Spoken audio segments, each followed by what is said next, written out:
La palabra del Señor dice que se le dio un nombre sobre todo nombre, y en el nombre de Jesús se doblará toda rodilla y toda lengua confesará, porque no hay otro nombre dado a los hombres bajo el cielo en el que podamos ser salvos.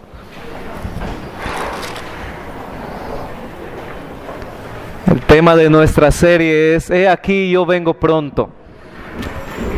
Y en esta mañana empezamos a ver esta otra parte que dice voces de victoria. Voces de victoria.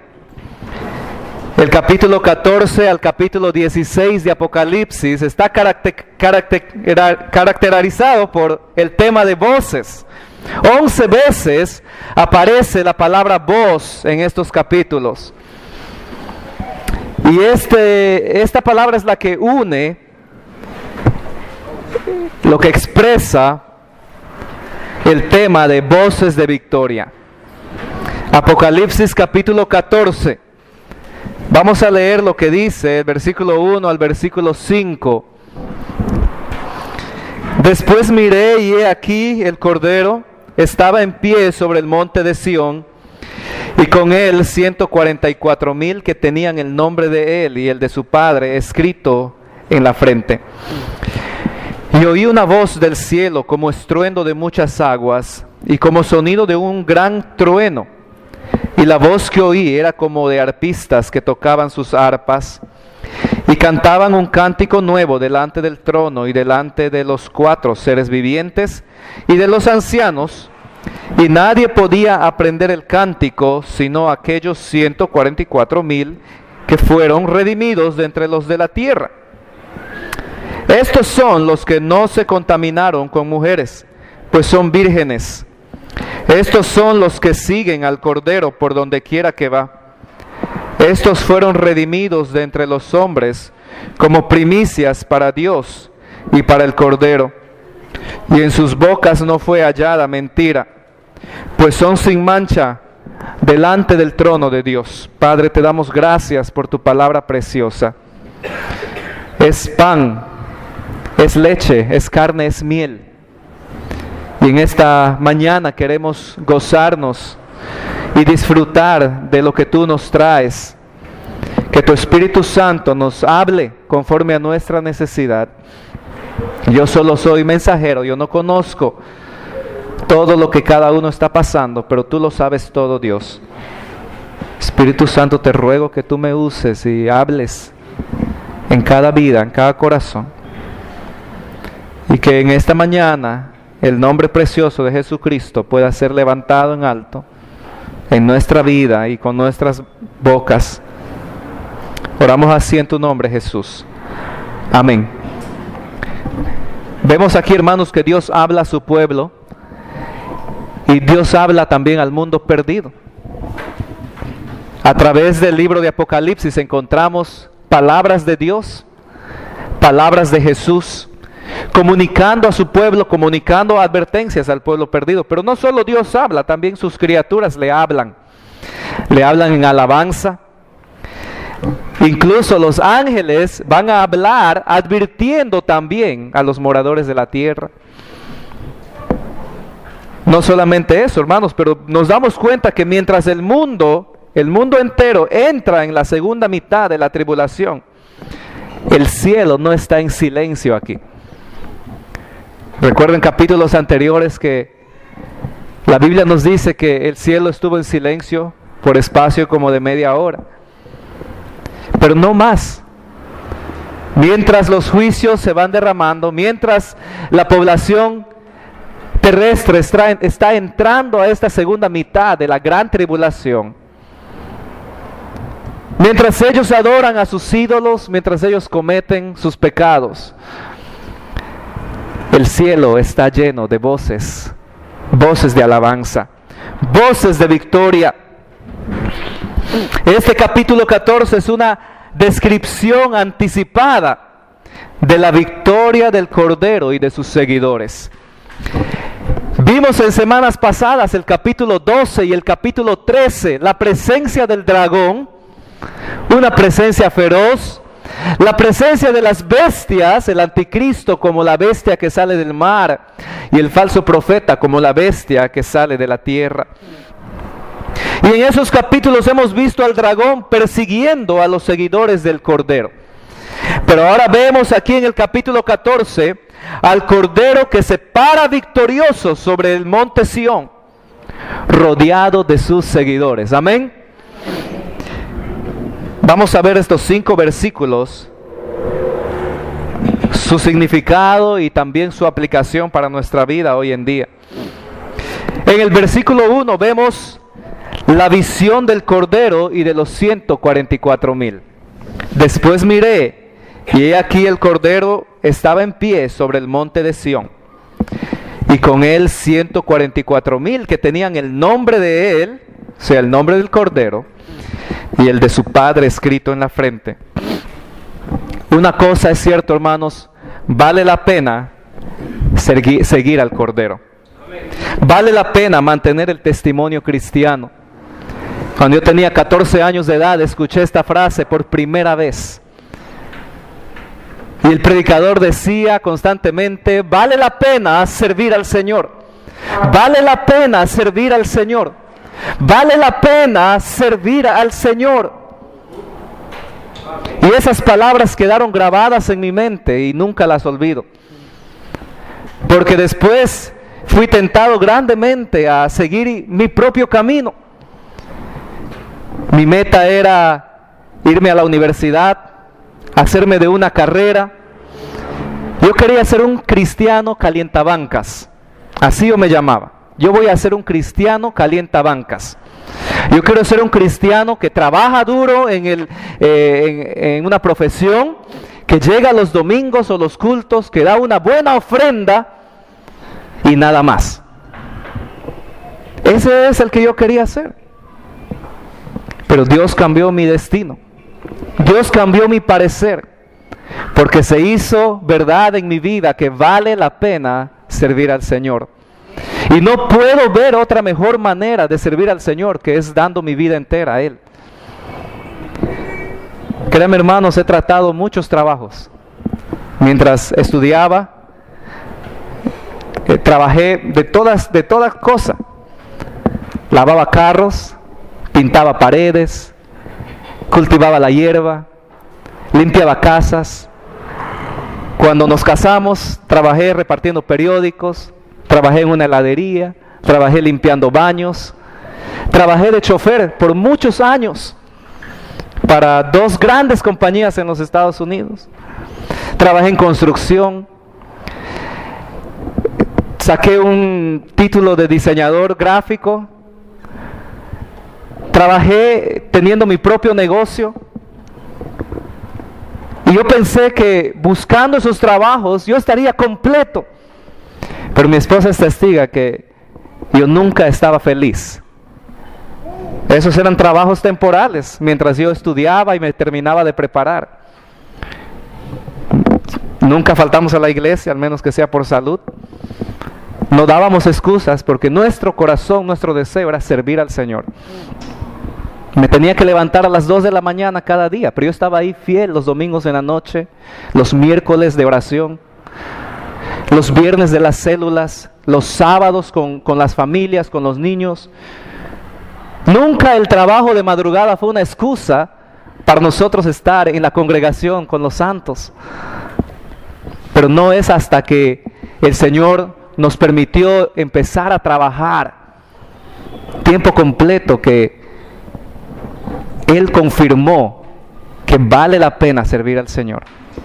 Porque cuando el Señor nos llama, nada en el mundo, nada de afuera nos puede satisfacer como servirle a Él. Y yo te digo, hermano, hermana, si el Señor te ha llamado a ti al ministerio, reconsidera lo que estás haciendo hoy. Pero no voy a tengo una familia. Todas esas preguntas nosotros nos hemos hecho. Y Dios ha sido fiel, porque fiel es el que os llama. Él hará. Y el primer punto que vemos aquí en esta visión del Cordero y de los 144,000 es que vale la pena seguir al Cordero. Y vale la pena mantener el testimonio cristiano. Aquí en este versículo 1 aparece el Cordero parado en el monte de Sión en lugar de la bestia. Ya no vemos a la bestia aquí, ya no vemos al dragón, pero no solo aparece el Cordero en lugar de la bestia, aquí también aparecen los seguidores del Cordero. Y la Biblia nos dice que llevan el sello del Mesías y el sello de su Padre en sus frentes. En contraste a los seguidores de la bestia, que llevan un tatuaje o una marca en su frente o en su mano derecha. El Cordero está parado firme en posesión del monte de Sión y permanece allí victorioso. Estaba haciendo un estudio hace una semana acerca de la ciudad de Jerusalén y el significado de la ciudad de Jerusalén desde el Génesis hasta el Apocalipsis. Y qué bello saber la importancia que tiene Jerusalén para nuestro Dios y nuestro Señor Jesucristo. Y aquí vemos a nuestro Señor Jesucristo como un cordero manso y puro sin mancha, parado en el monte de Sión y permanece allí victorioso. Tantas batallas se han lidiado a través de los siglos por este monte, por la ciudad santa, la ciudad de Jerusalén. Y hoy en día hay una lucha que parece interminable entre árabes y judíos. Pero la palabra del Señor nos dice que últimamente Cristo se parará en ese monte victorioso y sus seguidores estarán con Él. Este forma, hermanos, un contraste. Ver al Señor ocupando el lugar central en esta visión forma un contraste con las bestias que aparecen en capítulos anteriores, capítulo 3 en particular, que están subiendo. Capítulo 3 encontramos a una bestia que sube del mar. Luego en el versículo 13-11 encontramos una bestia que sube de la tierra. En contraste a esto vemos a Cristo el Cordero, que ya está parado, ya está firme, victorioso. Esto también hace contraste a la figura de Satanás cayendo del cielo. Capítulo 9, versículo 1. El Señor compara a Satanás con una estrella y dice: el quinto ángel tocó la trompeta y vi una estrella que cayó del cielo a la tierra y se le dio la llave del pozo del abismo. Y nuestro Señor Jesucristo va a decir: vi a Satanás caer como un rayo del cielo. Capítulo 12, versículo 9 nos dice la palabra del Señor: y fue lanzado fuera el gran dragón, la serpiente antigua que se llama el diablo y Satanás, el cual engaña al mundo entero. Fue arrojado a la tierra y sus ángeles fueron arrojados con él. Este es un contraste entre Satanás, que es echado del cielo, es echado y finalmente será echado a las profundidades del infierno, del lago de fuego, en contraste a nuestro Cristo, el Cordero sin mancha, que se para victorioso sobre el monte de Sión. Pero ¿qué es este monte de Sión? ¿Se referirá acaso a la Sión celestial? Como nos dice Hebreos capítulo 12, versículo 22. ¿En referencia a la Jerusalén de arriba? ¿Al cielo donde está Cristo morando en este momento? ¿O será acaso la nueva Jerusalén, aquella que descenderá del cielo y estará como un satélite, nos dice Apocalipsis, flotando sobre el planeta? Si vemos la Biblia a través de las Escrituras, vamos a encontrar que la expresión monte de Sión en su mayoría se refiere a la Jerusalén actual. En su mayoría se refiere a donde está la ciudad de Jerusalén en este momento. Este verso anticipa la venida gloriosa del Mesías para establecer su reino milenial de justicia. Creo que el apóstol Juan está mirando esta visión. Dice aquí que él miró y él acaba de ver en el capítulo 13 a la bestia, al falso profeta, en posesión no solamente del monte de Sión o de la ciudad de Jerusalén, sino también del templo de nuestro Dios. ¿Se acuerda el capítulo 13? ¿Se acuerda que el anticristo entra a Jerusalén, y no solamente a Jerusalén, sino que rompe el pacto que firmó con los judíos, o que firmará con los judíos, y él ocupa un trono allí en el templo santo del Señor? Y más aún, el falso profeta hace la abominación desoladora. Manda que todos adoren al anticristo, y más aún, coloca una imagen del anticristo en el templo del Señor. Y luego a esta imagen se le da el poder de tener vida, de moverse, de hablar. Y aquellas personas que no adoraban a la imagen de la bestia, capítulo 13 nos dice que eran matados, eran muertos. Y nadie podrá comprar ni vender si no es con la marca de esta bestia. Pero en contrario a esto, el apóstol Juan dice: después de ver a la bestia, al anticristo, al falso profeta y al mismo Satanás en posesión de la ciudad santa, miré y he aquí el Cordero de pie en el monte de Sión. Cristo Jesús es el victorioso final. Y Él está parado aquí, anticipando esta visión a Él, viniendo por segunda vez a establecer su reino de justicia y paz. El Mesías reunirá a los 144,000 en Jerusalén cuando venga por segunda vez, antes de entrar al reino milenial. Eso es lo que nos dice este versículo. También nos dice que los 144,000 que están junto al Cordero tienen el nombre del Cordero y del Padre escrito en sus frentes. Este sello sugiere identificación y posesión. Si tú lees las cartas de Pablo, vamos a ver ahí que en Efesios nos dice que el Espíritu Santo es el sello del cristiano. Y si tú eres un cristiano, si tú has creído en Cristo Jesús como tu Señor y Salvador, si has entregado tu vida a este Cordero precioso, el Espíritu Santo ha venido a sellarte y a marcarte. Y un día cuando suene la trompeta, la final trompeta, y el Señor llame a sus escogidos, a su iglesia, a su presencia, aquellos que tienen ese sello, esa marca, esa identificación de posesión del Espíritu Santo, serán arrebatados, dice la palabra del Señor, para recibir al Señor en las nubes.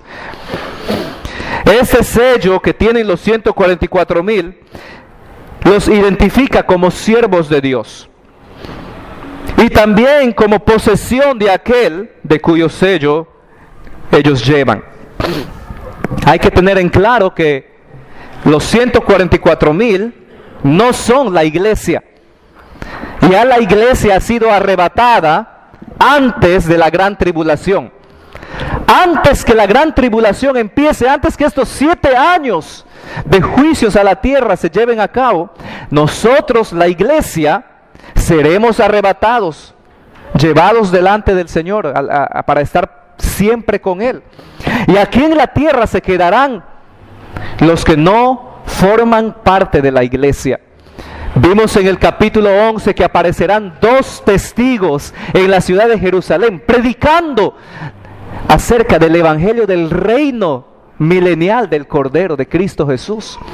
Y cuando ellos prediquen ahí en Jerusalén, 12,000 judíos de cada tribu, o sea 144,000 varones, creerán este mensaje. Y entonces ellos serán encomendados a todas partes del mundo. Y mientras empiezan estos juicios de la primera mitad de la gran tribulación, los 144,000 estarán alrededor del mundo predicando el evangelio. Ellos llevarán el sello del Señor, eso lo leímos en capítulos anteriores. Ninguno de las plagas y de los juicios podrá hacerles daño, pero sí el anticristo estará persiguiéndoles. Los moradores de esta tierra estarán en contra de ellos. Muchos serán metidos en la cárcel, muchos serán decapitados, muchos serán martirizados por predicar el evangelio del reino del Señor. Pero la Biblia nos dice que habrá una gran cosecha de almas. Pero estos 144,000 y aquellos que crean el mensaje durante la gran tribulación no son la iglesia. Es un grupo aparte a la iglesia. No son los santos del Antiguo Testamento. No son todos israelitas.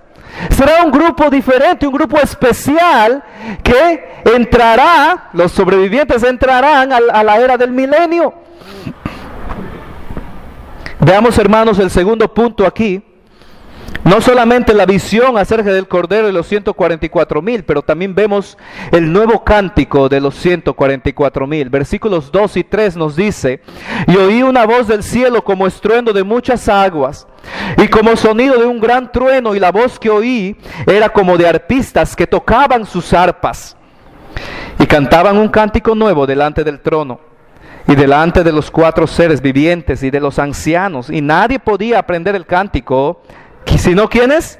Aquellos 144,000 que fueron redimidos de entre los de la tierra. Hermanos, lo que vemos aquí es unos impresionantes símiles usados por Juan. Vemos que él escucha una voz como estruendo de muchas aguas, y escucha un sonido como un gran trueno. Estas dos imágenes o símiles nos sugieren volumen y fortaleza, como cuando cantamos la doxología: a Dios el Padre Celestial.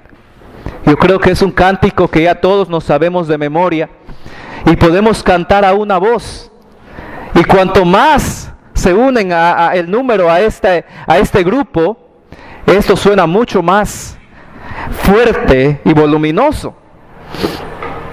Aquí encontramos que Juan compara esta voz de este coro con el sonido de muchas aguas y con un gran trueno. Pero no solamente eso, vemos también que lo ve como arpistas, compara este sonido o a este cántico como arpistas que tocaban sus arpas. Y esto destaca la armonía y la dulzura con que entonaban este cántico. Hermanos, yo lo que veo aquí en la palabra del Señor es que esta voz no proviene de los 144,000 primero. Esta voz proviene de las gargantas de un coro angelical. Vemos en el versículo 1, que los 144,000 están junto al Cordero. ¿Dónde? En el monte de Sión, en Jerusalén, en la ciudad de Jerusalén. ¿Y dónde se da a cabo este cántico? ¿Qué dice allí la palabra del Señor? Este cántico se da, dice, en el cielo. En el cielo. Versículo 2 dice: y oí una voz del cielo. Ya la palabra de Dios nos ha dicho que existe un coro angelical. La existencia de dicho coro se muestra allí en el capítulo 5, versículos 8 al 14. Capítulo 5, versículos 8 al 14, encontramos dos grupos cantando. Dice aquí: y cuando hubo tomado el libro, los 4 seres vivientes y los 24 ancianos se postraron delante del Cordero. Todos tenían arpas y copas de oro llenas de incienso, que son las oraciones de los santos, y cantaban un nuevo cántico diciendo, estos son los seres vivientes y los ancianos, ellos están cantando diciendo: digno eres de tomar el libro. Y el cántico es acerca de la dignidad del Cordero, porque Él tiene el poder de tomar el libro. Y dice aquí: porque tú fuiste inmolado y con tu sangre nos has redimido para Dios. Y cantan de la redención, de la salvación, de todo linaje y lengua y pueblo y nación. Y nos has hecho para nuestro Dios reyes y sacerdotes, y reinaremos sobre la tierra. Y el versículo 11 habla de un coro mayor. Dice aquí: y miré y oí la voz de muchos ángeles alrededor del trono. Ya no solamente los 24 ancianos y los 4 seres vivientes. Ahora se une un coro mayor de ángeles que dice que son de millones de millones. Imagínese usted ese coro de millones de millones. Versículo 12, que decían a gran voz: el Cordero que fue inmolado Es digno de tomar el poder, las riquezas, la sabiduría, la fortaleza, la honra, la gloria y la alabanza. Y todo lo creado que está en el cielo y sobre la tierra y debajo de la tierra y en el mar, y a todas las cosas que en ellos hay, oí decir: al que está sentado en el trono y al Cordero sea la alabanza, la honra, la gloria y el poder por los siglos de los siglos. Versículo 14. Los 4 seres vivientes decían: amén. Y los 24 ancianos se postraron sobre sus rostros y adoraron al que vive por los siglos de los siglos. Qué precioso coro, hermanos. Un coro angelical. Los ángeles no tienen la dicha de experimentar la salvación, la redención del Señor, pero tienen este privilegio y este gozo de cantar acerca de la salvación. Y cantan acerca de aquellos que han sido redimidos. Qué precioso cántico. Vemos también aquí, volviendo al capítulo 14, Apocalipsis capítulo 14, que alaban al Cordero con un cántico nuevo. Un cántico nuevo. Si usted ve ahí en el capítulo 14, versículo 2, dice: oí una voz. Pero luego en el capítulo 3 nos dice: y cantaban. Una voz aparece en singular. Cantaban aparece en plural. Lo que nos quiere decir esto es que es un coro cantando en muchas voces, pero como una sola voz. ¿Entendemos esto, hermano? No es una persona cantando, es un coro de muchas voces cantando a una sola voz. El texto griego nos indica que no son los 144,000, sino que solo ellos, no son los 144,000 cantando aquí, sino nos dice la palabra del Señor que ellos son los que pueden entender el cántico angelical. Nos dice aquí que estaban cantando un cántico nuevo delante del trono, allá en el cielo, y delante de los 4 seres vivientes y de los ancianos. Y aquí en la tierra nadie podía entender o aprender el cántico, sino aquellos 144,000 que fueron redimidos de entre los de la tierra. El cántico es entonado en el cielo. Y ese cántico es nuevo porque es entonado por un nuevo grupo y tiene un nuevo tema en su contenido. Además, nunca antes había sido cantado. ¿Cuál será ese canto? No lo sabemos, pero un día escucharemos ese cántico por ese coro angelical. Y a estas voces angelicales se unirán las voces de los 144,000, que serán los únicos, nos dice la palabra del Señor, de poder aprender, entender este cántico. Quiero que escuchemos un cántico, presten atención, de un coro que canta voces.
¿Quién puede pararse delante de un Dios grande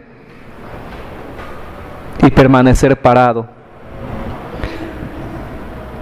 ¿Quién puede sostenerse de pie delante de un Dios santo? Engrandecido sea Dios. Grande es nuestro Dios, santo Dios, redentor. No sé usted, hermano, pero escuchar estos cánticos de voces comparadas a ángeles nos estremecen y nos elevan a la presencia del Señor. Y cuando vemos la grandeza de Dios, no nos queda más que ver nuestra pequeñez. Y cuando entendemos la santidad de Dios, no nos queda más que reconocer nuestra pecaminosidad.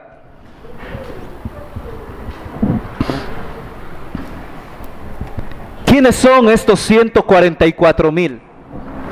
Versículos 4 y 5 nos dice que estos son los que no se contaminaron con mujeres, pues son vírgenes.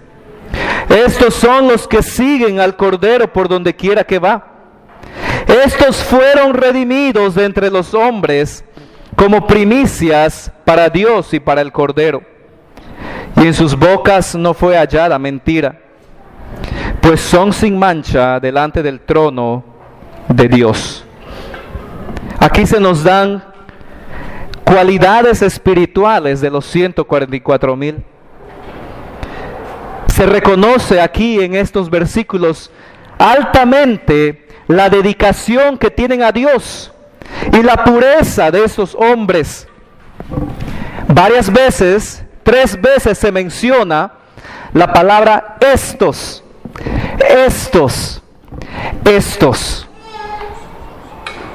Esta palabra estos es un vocablo que aparece, como dije, al principio de cada frase, y por lo tanto es una posición enfática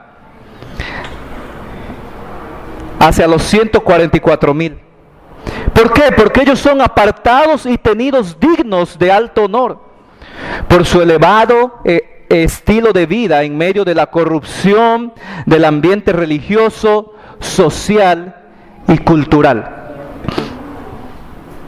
Estos 144,000 varones son exaltados, son tenidos en alto, son reconocidos por la palabra del Señor, porque en medio de una sociedad corrupta, en medio de una cultura corrompida, en medio de una decadencia espiritual, religiosamente hablando, socialmente hablando, la Biblia dice, estos, a diferencia del resto, estos, en comparación a los demás, estos son los que resaltan. La primera cualidad espiritual que vemos es que estos son los que no se contaminaron. Estos son los que no se contaminaron. Y creo que en estos 2 versículos 4 y 5 vamos a encontrar la aplicación para nosotros como cristianos hoy en día. ¿Cuál es la aplicación? ¿Qué es lo que la Biblia quiere para ti y para mí de este pasaje? Y del ejemplo de estos hombres que vivirán durante el tiempo de la gran tribulación. Nos dice que estos son los que no se contaminaron con mujeres, pues son vírgenes. La palabra contaminaron significa mancharon o ensuciaron. Pero nunca está diciendo aquí que el tener relaciones íntimas en el matrimonio es pecaminoso. La Biblia lo que está diciendo aquí es que estos hombres nunca se casaron.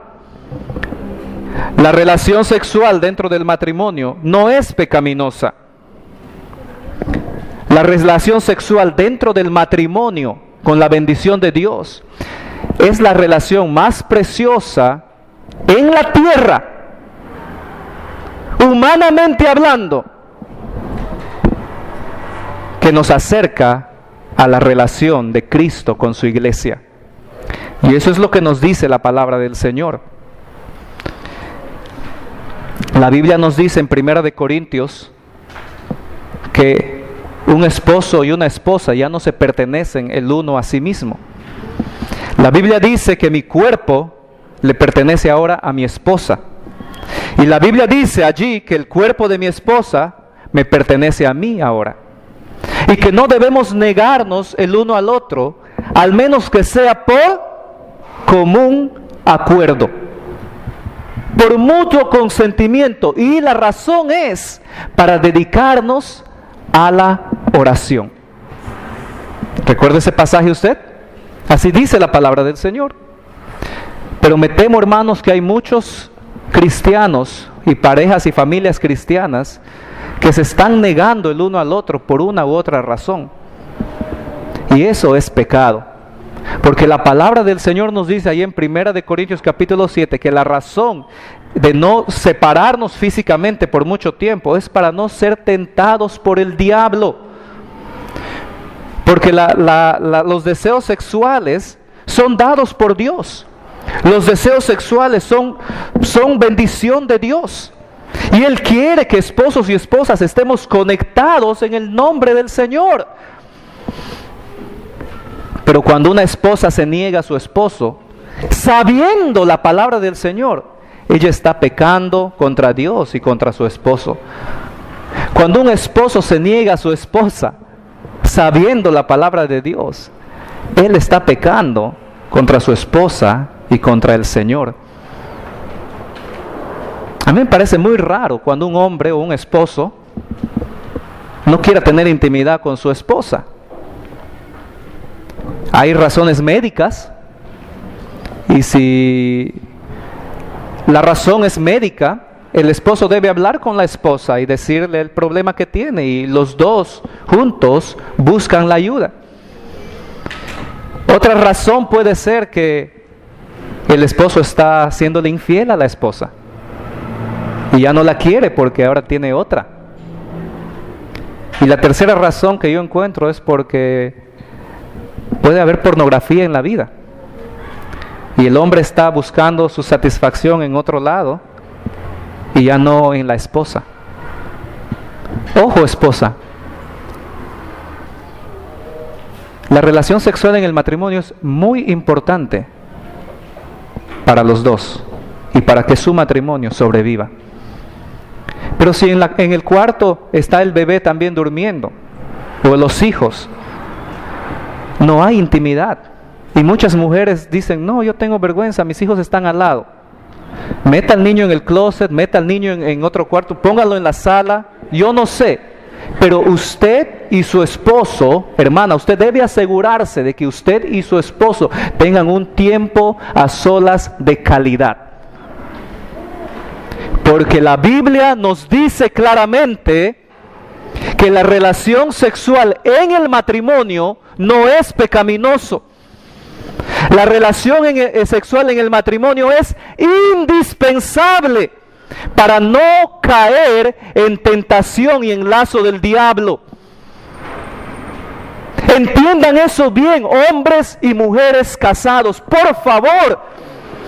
Esto es algo serio que no se está diciendo en las iglesias. Y yo se lo digo en el nombre del Señor porque es la palabra de Dios. No se separen. Físicamente no se separen. Si se separan sean porque tienen que ir a trabajar, pero que el deseo de ustedes sea siempre estar juntos.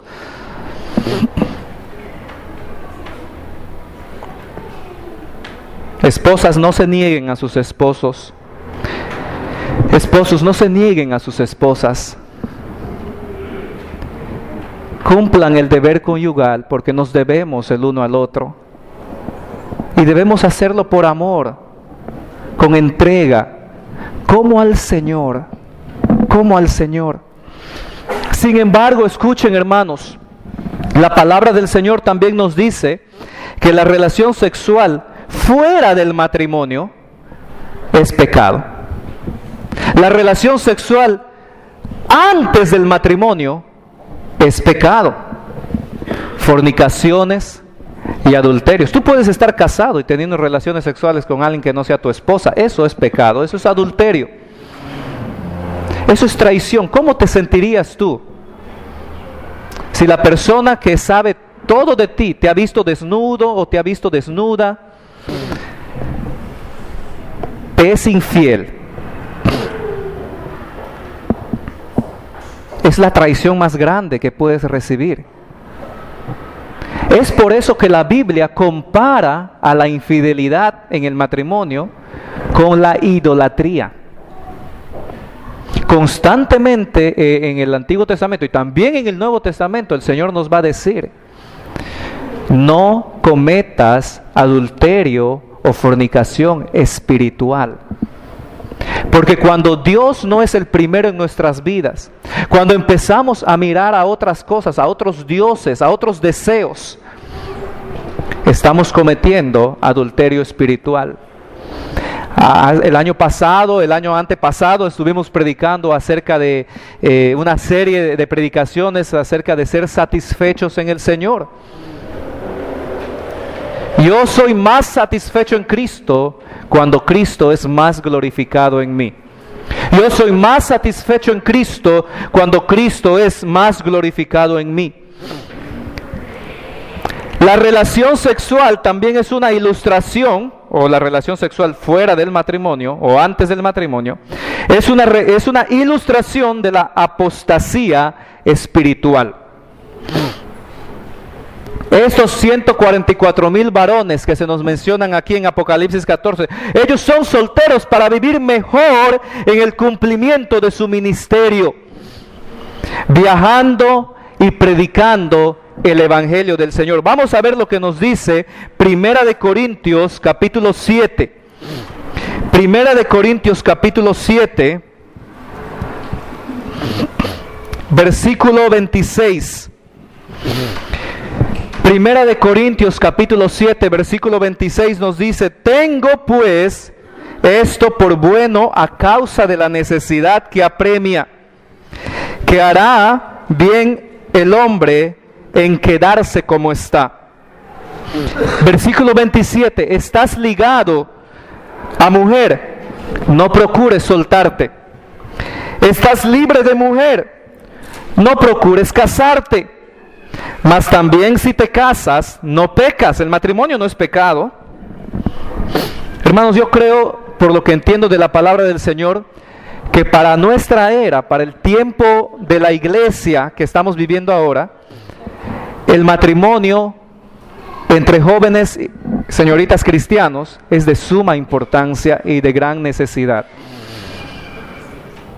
Señorita, si un joven te propone algo más que una amistad, yo creo que haces bien en aceptar, en conocer a este joven.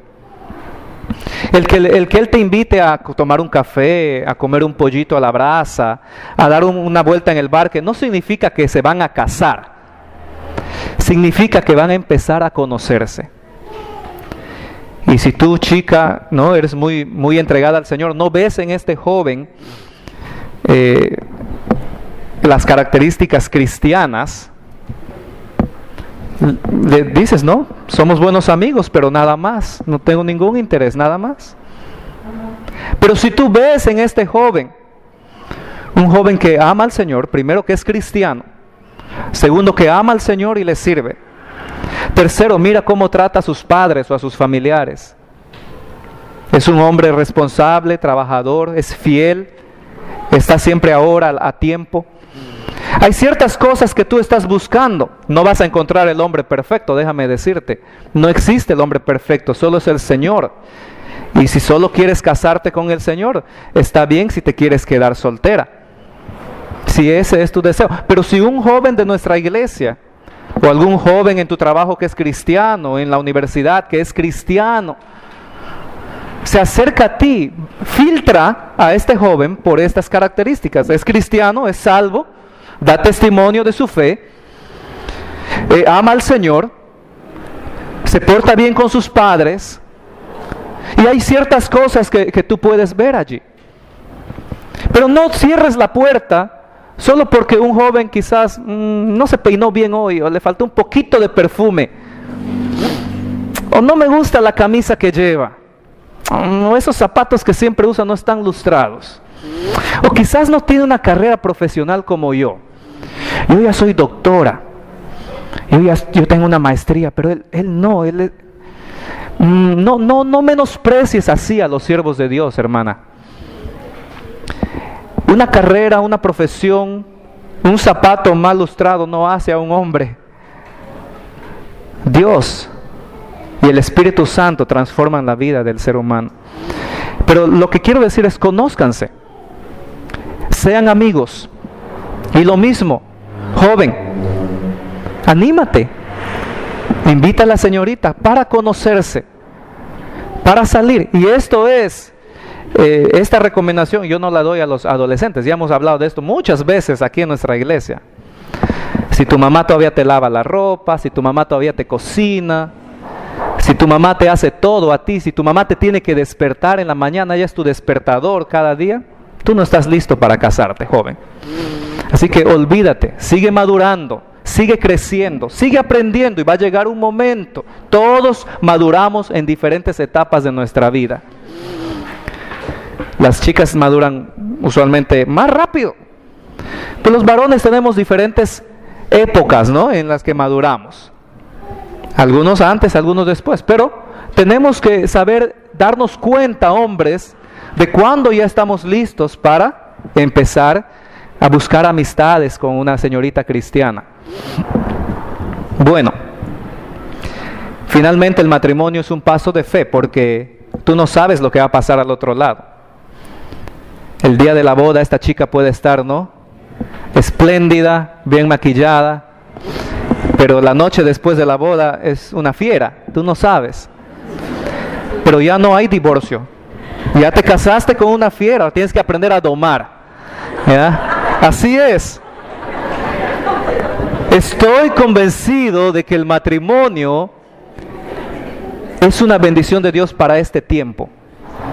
Pero debemos entender lo que la palabra del Señor nos está diciendo aquí en Apocalipsis 14 acerca del celibato. Veamos, sigamos viendo el versículo 28 de 1 Corintios 7. Más también si te casas, dice, no pecas. Y si la doncella se casa, la señorita se casa, no peca. Pero los tales tendrán aflicción de la carne. Y Pablo dice, os lo quisiera evitar. Yo creo que Pablo era un viudo. La Biblia nos dice que él había sido fariseo de fariseos. Uno de los requisitos para ser fariseo es ser casado. Y luego vemos a él que él quiere tomar, ¿no? Él dice, si yo quisiera, yo puedo tomar una doncella como esposa, pero no lo hace, porque él nos va a dar su razón aquí. Y él está haciendo toda una tesis acerca de la necesidad de solteros y solteras en la obra del Señor. Y es un llamamiento digno de seguir en el nombre del Señor. Dice, él entiende todas estas cosas. Dice, yo quisiera quitar, que no tengan aflicción de la carne, y yo os lo quisiera evitar. Versículo 29, pero esto digo, hermanos, que el tiempo es corto. Resta pues que los que tienen esposa sean como si no la tuviesen, y los que lloran como si no llorasen, y los que se alegran como si no se alegrasen, y los que compran como si no poseyesen, y los que disfrutan de este mundo como si no lo disfrutasen, porque la paciencia de este mundo se pasa. Quisiera pues que evitaseis, que estuvieseis sin congoja. Capítulo 7, 1 Corintios, versículo 32. El soltero tiene cuidado de las cosas del Señor, de cómo agrada al Señor, pero el casado tiene cuidado de las cosas del mundo, de cómo agrada a su mujer. Hay asimismo diferencia entre la casada y la doncella. La doncella tiene cuidado de las cosas del Señor para ser santa, así en cuerpo como en espíritu, pero la casada tiene cuidado de las cosas del mundo, de cómo agradar a su marido. Vamos a parar allí. Hermanos, el tiempo, los 7 años de gran tribulación serán, la Biblia nos dice, y el mismo Señor Jesucristo advierte a sus discípulos, serán tiempos como nunca antes han habido sobre la faz de la tierra. Habrá gran decadencia moral. grandes pecados en toda la sociedad y gran persecución en contra de aquellos que quieran seguir al Cordero. Si tú no eres arrebatado con la iglesia y sobrevives los juicios que van a venir, y llegas a creer en la predicación de estos hombres, tenlo por seguro que vas a sufrir y vas a tener que dar tu vida, porque la Biblia dice que aquellos que no reciben la marca de la bestia serán ejecutados. Así que yo les advierto y les sugiero, amigo, amiga que nos visita, arregla cuentas con el Señor hoy. Asegúrate que formas parte de su preciosa iglesia, de la novia de Cristo, y no tendrás que vivir en estos tiempos peligrosos, estos tiempos tan peligrosos. Señor, hermanos, harán necesario que estos hombres predicadores se mantengan sin casar, ya que ellos estarán viajando y predicando el evangelio en todas partes del mundo. ¿Te está llamando el Señor como soltero? ¿Te está llamando el Señor como soltera? El Señor es bueno, hermanos. Si tú dices, yo me casé con la persona equivocada, no le culpes al Señor. El Señor es bueno al darte a esa esposa o a ese esposo. Créeme. Y si tú dices, pastor, ya estoy esperando y me estoy cansando. Yo no estoy casado, estoy cansado de esperar. ¿Por qué el Señor no me da una esposa? Hermano, yo quiero decirte, señorita joven, el Señor es bueno contigo al permitirte esperar.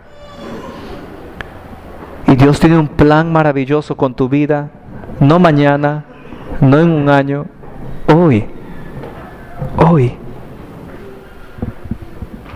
Como solteros, cuando estamos solteros podemos hacer muchas más cosas, dice la palabra del Señor, que los casados no podemos hacer. El soltero puede moverse con facilidad. El soltero trabaja y dispone de su dinero con facilidad para la obra del Señor. Aquí en nuestra iglesia necesitamos más solteros y solteras ayudándonos con el ministerio de los niños. Aquí necesitamos más solteros y solteras ayudándonos con el ministerio de la visitación a los ancianos, a las ancianas, a los hospitales. Aquí en la iglesia necesitamos más solteros y solteras en el ministerio de la oración, de la evangelización, de la limpieza, del servicio cristiano. ¿Dónde están los solteros y las solteras de nuestra iglesia? A veces están renegando de lo que no tienen. Asimismo necesitamos más casados y casadas que sean fieles los unos a los otros y a sus hijos, porque quieren amar al Señor. Hermanos, estamos viviendo en momentos críticos en nuestra sociedad. Esposos, esposas, padres, estamos al filo de perder a nuestros hijos. Nuestros hijos van a los colegios y lo que ven están siendo indoctrinados con esto del género, ¿no? De que los niños, si quieren ser niñas, pueden ser niñas, y ya tienen amiguitos que son, ¿no? Que se cambian de sexo, son homosexuales o son lesbianas, y nuestros hijos crecen viendo estas cosas y dicen, está bien, ellos tienen su derecho. ¿Y el Señor no tiene derecho? ¿Qué de los derechos del Señor? Si Él creó a su creación, si Él te hizo hombre, Él tiene el derecho a que tú crezcas como un hombre. Si Él te hizo mujer, Él tiene derecho a que tú vivas como una mujer. ¿Qué de los derechos del Señor? Nadie habla de los derechos del Señor. Todos hablan de sus propios derechos, pero el Creador no tiene ningún derecho sobre su creación.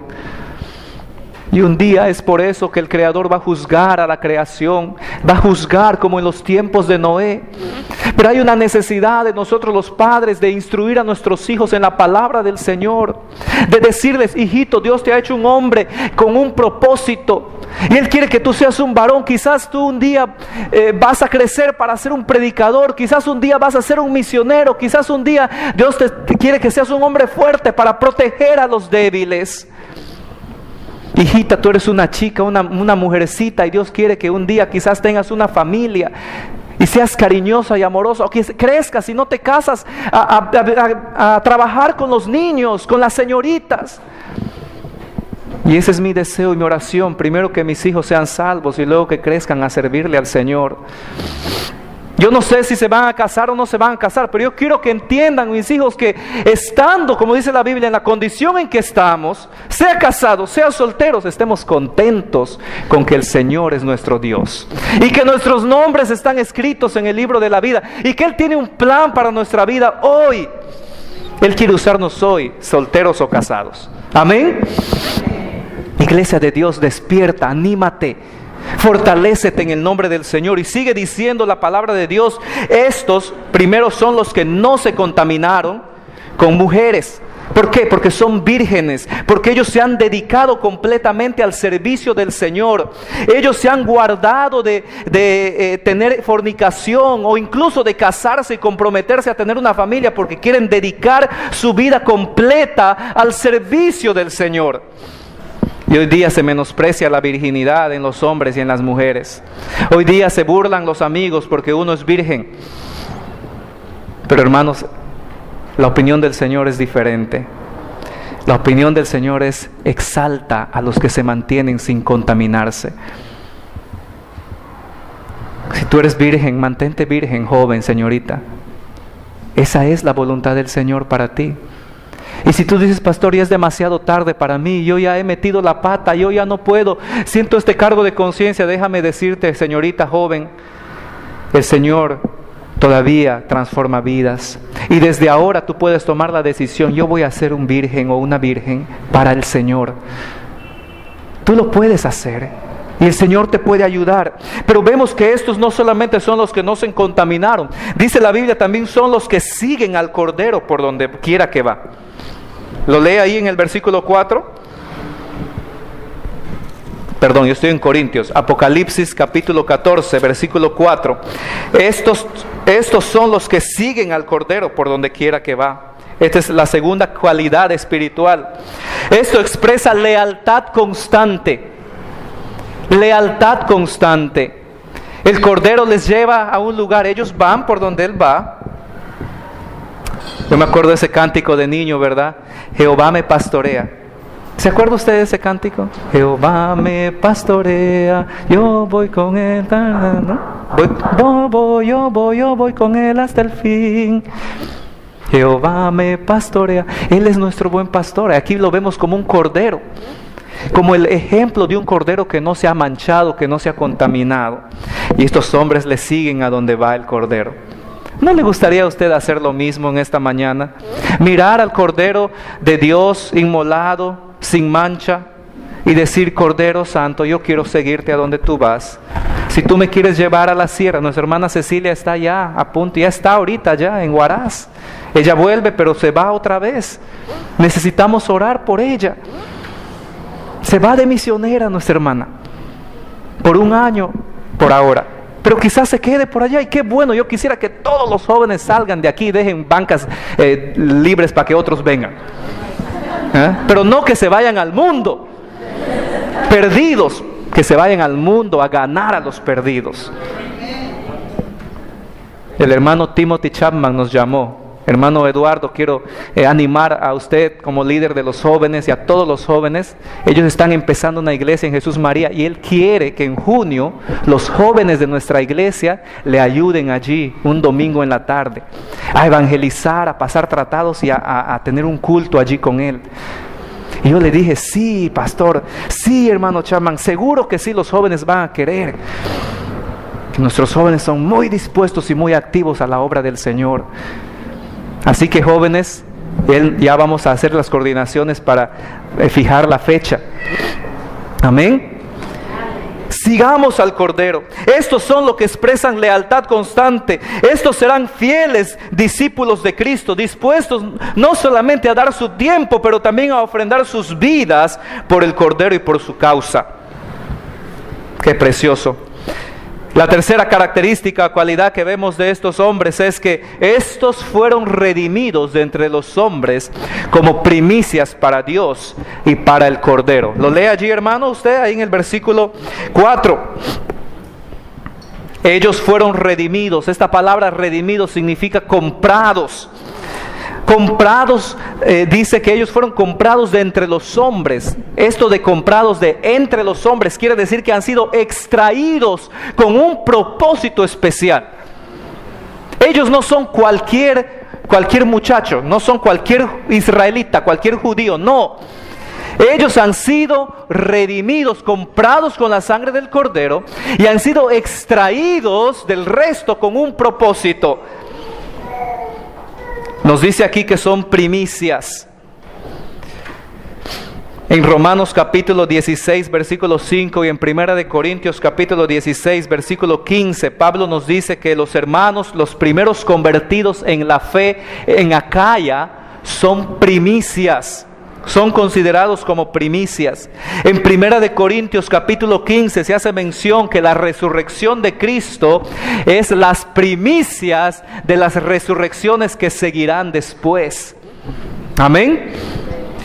Esta palabra primicias en el idioma griego es la palabra aparché, y esta palabra significa contribución, ofrenda de productos naturales o de dinero que se le daba a los sacerdotes y a los levitas. Cuando el pueblo de Israel quería ofrecer una ofrenda y se entregaba en el templo a los sacerdotes para su sustento y a los levitas, traían, dice la Biblia, las primicias, las contribuciones. Estos 144,000 son una ofrenda para Dios, en el sentido de ser separados para Él y santificados, o sea, completamente consagrados. Completamente consagrados. ¿No te gustaría a ti estar consagrado al Señor? Que tus labios son para cantarle, que tu labio es para anunciar el Evangelio, que tus manos son para hacer el bien, que tus pies son para andar en lo recto. ¿No te gustaría estar consagrado al Señor? Siguiendo al Cordero, imitando a estos hombres. Vemos la última característica de estas personas, de estos hombres. Nos dice el versículo 5, que en sus bocas no fue hallada mentira, pues son sin mancha delante del trono de Dios.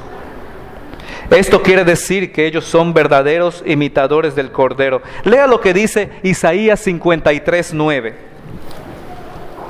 Isaías 53:9. Aquí está hablando de nuestro Señor Jesucristo y dice: y se dispuso con los impíos su sepultura, mas con los ricos fue en su muerte. ¿Y qué dice el final del versículo? Versículo 9 de Isaías 53: aunque nunca hizo maldad, ni hubo engaño en su boca. El Señor Jesús es nuestro ejemplo máximo de alguien que no hace maldad y que no dice mentiras. Asimismo, estos seguidores del Cordero son sin mancha delante del trono de Dios. Son verdaderos imitadores de Jesús. Ellos hablarán siempre la verdad, como profetas que anuncian. Si tú lees Zacarías capítulo 13, versículo 3. También la Biblia nos dice en Sofonías capítulo 3, versículo 13, que no se hallará en ellos lengua engañosa, como verdaderos descendientes del pueblo judío. Esta frase que dice aquí la palabra de Dios en el versículo 5, que no fue hallada mentira, sugiere que habrá quienes intentarán encontrar mentiras o falsedad en estos hombres, pero su búsqueda será infructuosa, porque aunque traten de encontrar mal testimonio, no podrán. ¿Podemos decir lo mismo de ti? Yo quisiera entrevistar a todas las esposas y decirle: hermana, ¿cómo es tu esposo? A ver, cuéntame. Yo voy a apuntar en este papel todo lo que tú me digas. ¿Ya? Tú me vas a decir lo bueno y lo malo. ¿Ya? Luego quiero entrevistar a los esposos. Quiero preguntarle a los esposos, hermano, ¿cómo es tu esposa? A ver, dime todo lo bueno y todo lo malo. ¿Ya? Honestamente hablando. Algunos de los nuevos casados, no, mi esposa es un ángel, ella hace todo perfecto. Está bien, eso está bien, compararla con un ángel, pero la Biblia dice que nosotros no somos ángeles, somos pecadores. Y como pecadores tenemos errores. Y hay que ser honestos. Esposa, dile a tu esposo, esposo, yo creo que yo veo estas cosas. ¿Qué ves tú en mí? El esposo te va a decir. Y no nos enojemos cuando nos digan, sino busquemos ser mejores. Y tú soltero, pregúntale a un amigo, una amiga, pregúntale a tu papá, o a tu mamá. Papá, mamá, ¿cómo tú me ves? ¿Qué debo mejorar? O pregúntale a tu pastor o a tu líder. Hermano, hermana, ¿qué tú ves que yo debo mejorar? Y la pregunta final es, ¿hallarán mancha o mal testimonio en ti?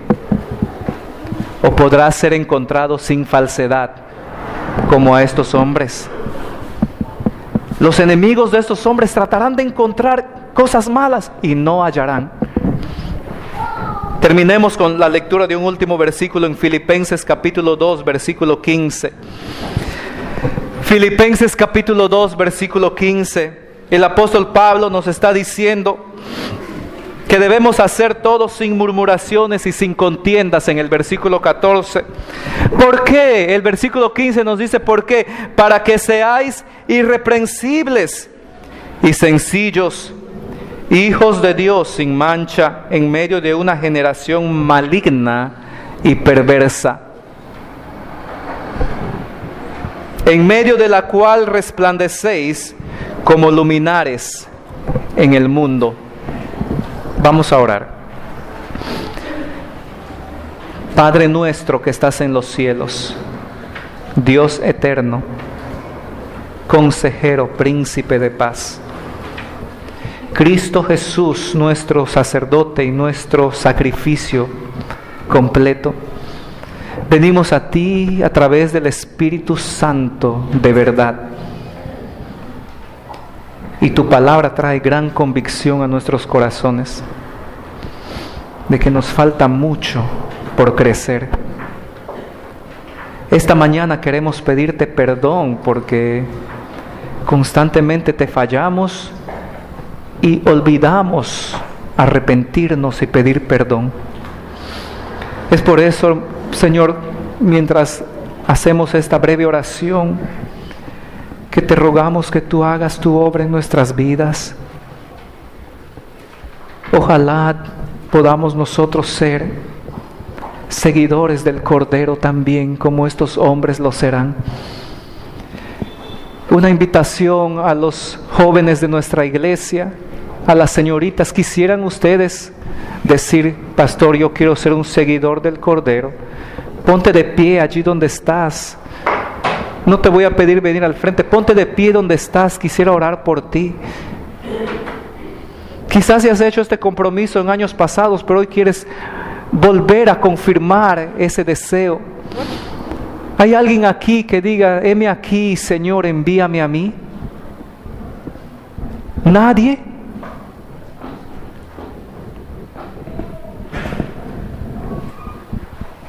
Hay una señorita que quiere seguir al Cordero a donde quiera que Él va. Hay otra señorita. ¿Dónde están los hombres de nuestra iglesia? Dios mío, tú sabes los corazones. Tú conoces nuestros deseos. Obra en estas señoritas que quieren seguirte. Son hijas tuyas, pero quieren servirte mejor. Quieren dejar quizás los afanes de este mundo para servirte con toda su vida.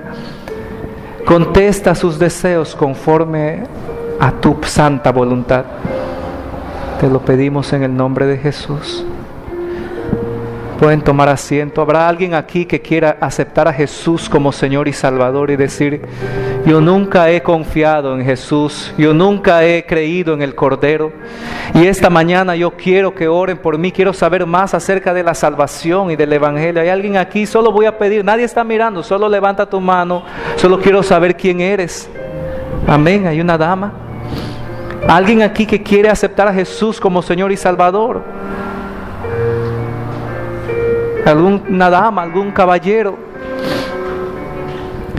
Si tienes preguntas, acércate a mí al final del culto. Señor, oramos por esta mano que se levantó. Tú conoces su necesidad. Pedimos que tú obres para salvación de ella y de su familia. Así entregamos todo en tus manos. En el nombre de Jesús. Amén. Amén.